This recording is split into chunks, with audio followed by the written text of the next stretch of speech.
સૌપ્રથમ તમારા કમ્પ્યુટરમાં, મોબાઈલમાં ગૂગલ ક્રોમમાં અથવા કોઈ બ્રાઉઝર ઓપન કરો. તેમાં ઓજાસ ગુજરાત સર્ચ કરો.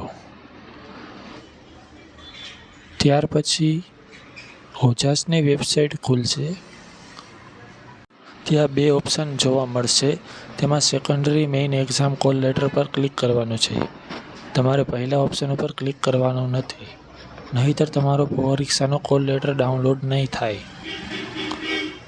તમારે બીજો ઓપ્શન સિલેક્ટ કરીને તમારો કન્ફર્મેશન નંબર નાખવાનો છે. કન્ફર્મેશન નંબર નાખશો ત્યાર પછી તમારે તમારી જન્મ તારીખ નાખવાની છે. જન્મ તારીખ નાખીને તમે કેપ્ચા નાખ્યા બાદ તમારે ઓકે પર ક્લિક કરવાનું છે.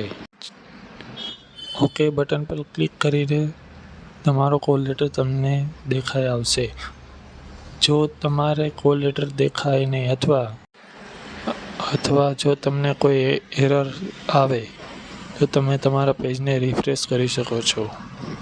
બધી માહિતી સાચી હશે એટલે તમારો કોલ લેટર સ્ક્રીન પર આવી જશે, જેને તમે PDF તરીકે સેવ કરો છો અથવા તેની પ્રિન્ટ કાઢી શકો છો. જો તમને કોઈ કોલ લેટર ડાઉનલોડ કરવામાં તકલીફ જણાય તો તમે અમારા નીચે આપેલ ID પર મેસેજ કરી શકો છો અને આવા વિડીયોઝ જોવા માટે સબસ્ક્રાઈબ કરી રાખજો.